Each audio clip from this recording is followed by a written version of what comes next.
Bem-vindos ao Politeia. Eu sou Rodrigo Couto e esse é mais um vídeo do curso História da Liberdade. Hoje continuamos com Sócrates.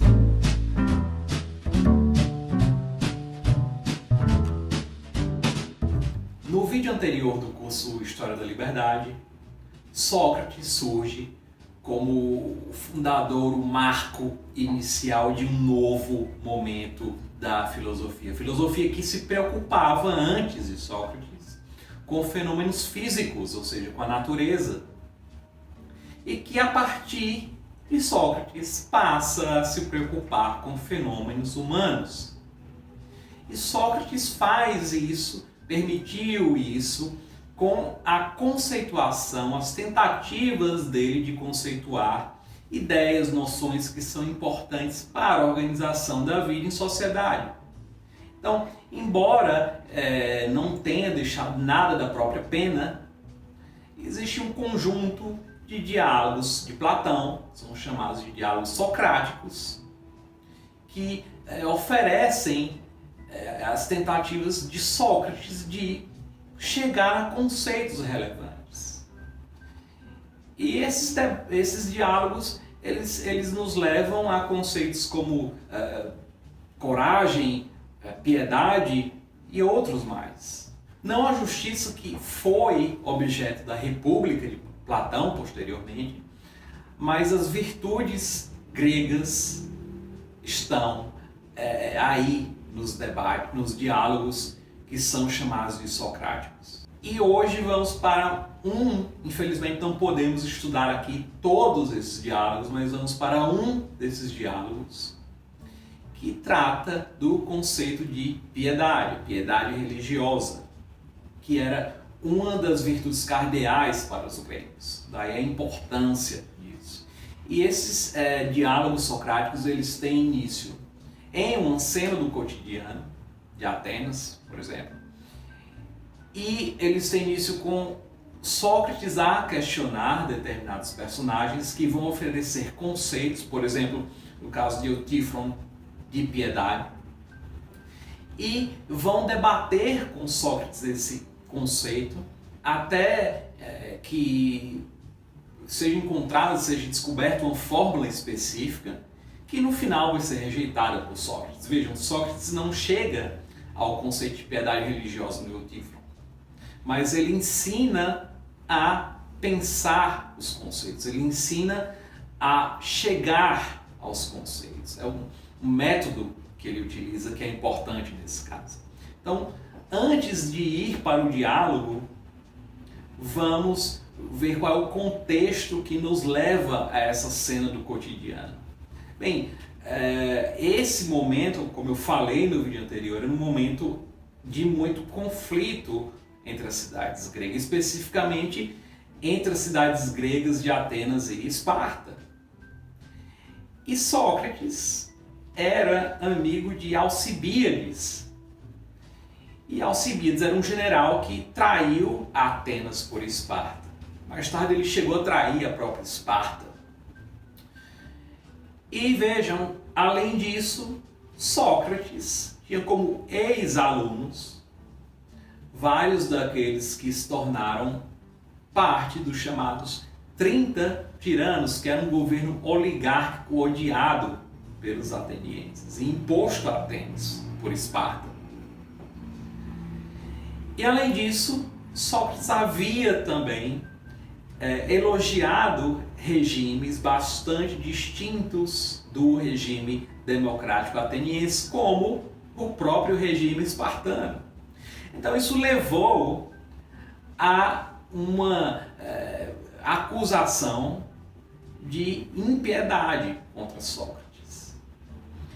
E o Eutífron começa com a ida de Sócrates para uma espécie de audiência preliminar na corte do Arconte Basileu, que seria o juiz supremo de Atenas. E indo para a corte, essa corte do Arconte Basileu, que ficava na Ágora de Atenas, que era o principal espaço público da cidade, Sócrates encontra Eutífron e questiona: bem, o que é que você foi fazer na corte eu estou indo para lá para uma audiência, espécie de audiência preliminar da minha acusação de impiedade. E você, Eutífron?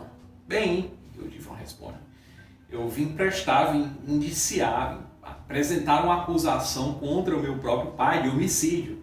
Sócrates fala algo como, por Zeus, o que é que houve? O seu pai matou alguém da sua própria família? Ele disse, não, ele matou um servo. Ele disse, como assim um servo?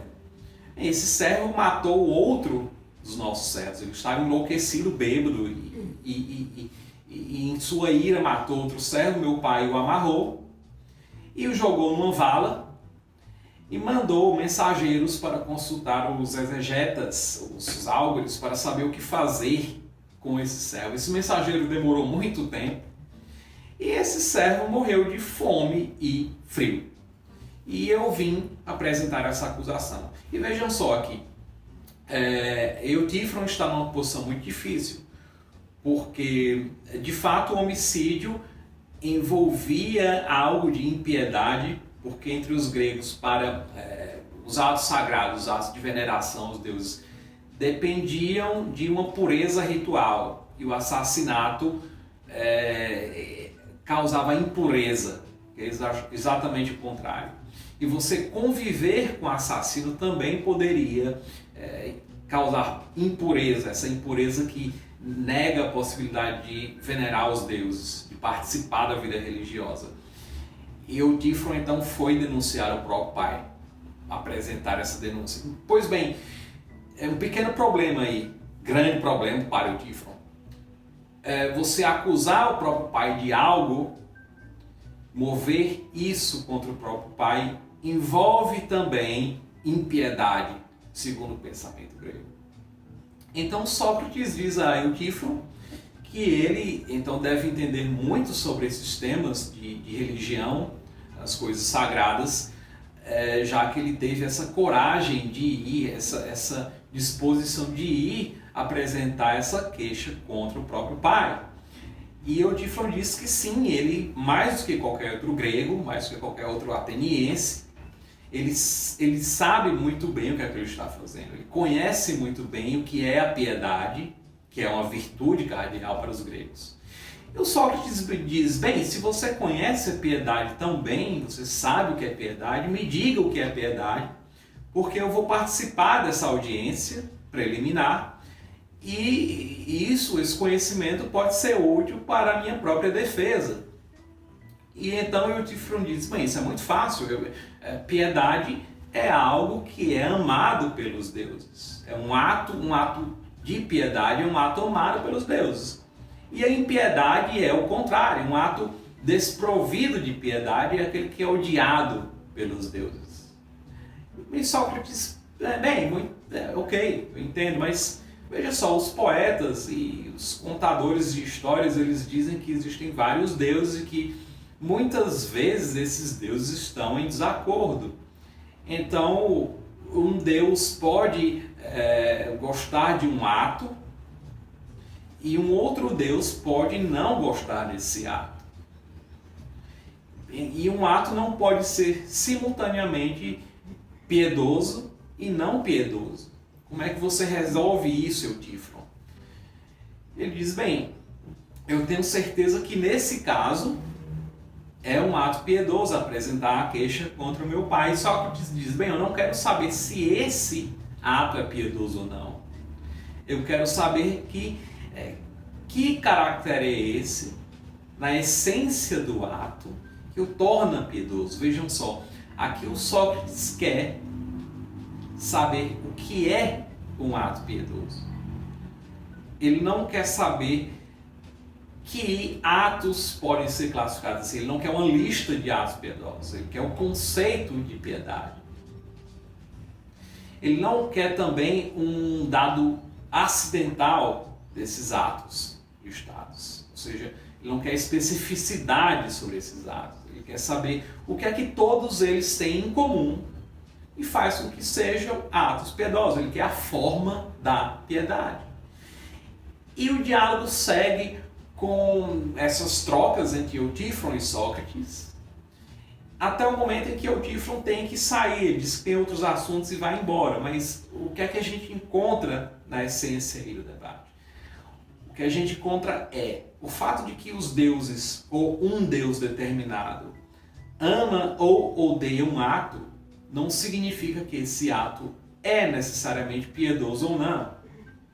No fim das contas, meio que nas entrelinhas, você pode verificar o seguinte: os deuses amam um ato porque esse ato é um ato de piedade, um ato sagrado. Não é o amor dos deuses que torna esse ato sagrado. Não é uma vontade ou um sentimento de um deus ou dos deuses que torna esse ato sagrado. É exatamente o contrário. O ato é sagrado e por isso ele é amado pelos deuses. Não há outra forma de colocar isso. É como está, basicamente, nas entrelinhas, muito fácil de ver isso, nas entrelinhas do diálogo. E é que tá, porque que isso é importante para um curso chamado História da Liberdade e para o pensamento político e jurídico em geral. Porque Sócrates, vejam só, Sócrates já tinha noção de que a vontade de alguém, os sentimentos de alguém, não conferem uma qualidade a algo, não transformam a essência de algo, muito menos. Então você entender um ato, vejam só que os deuses gregos eram muito antropomórficos, eles eram simplesmente humanos muito poderosos, eles não tinham perfeição moral, eles eram moralmente imperfeitos, tanto quanto seres humanos. Então um deus dessa espécie atribuir a um ato o caráter sagrado também não seria suficiente para Sócrates, porque Sócrates quer conceitos objetivos, não os produtos de uma subjetividade. E é o mesmo no caso da justiça. Sócrates já entendia que a justiça, o que é o justo, não se confunde com o que é simplesmente legal, ou seja, o que é legislado. A vontade ou os sentimentos dos legisladores não são suficientes para tornar algo justo. Então aqui você encontra um paralelo entre justiça e piedade. Um ato justo não é justo porque ele foi legislado, não é uma obrigação legal que torna algo justo. Deve ser exatamente o contrário, ele deve se tornar obrigatório, por exemplo, porque ele é justo. A direção é contrária. É o mesmo raciocínio com a piedade. Um ato é amado pelos deuses por ser sagrado. Ele não é sagrado por ser amado pelos deuses. E esse raciocínio, quando transplantado para o pensamento jurídico e político, vai influenciar por toda a história as reflexões da filosofia, da teoria política, etc. E ainda hoje é algo que influencia a nossa reflexão. Mais uma vez, o caráter decisivo de Sócrates na história das ideias. E como isso se relaciona à liberdade? Isso se relaciona à liberdade pelo fato de que muitas vezes nós falamos em liberdade, mas nós estamos a falar em arbítrio. E o arbítrio é algo determinado por uma vontade, ou por um sentimento, ou por um apetite, mas que não é um comportamento pautado por justiça, ou pautado pela moralidade, ou pautado por outras exigências que não dependem da vontade individual. O arbítrio é algo que conduz à licenciosidade, não à liberdade. Eu espero que esse vídeo, tanto quanto o anterior, tenha instigado alguma reflexão.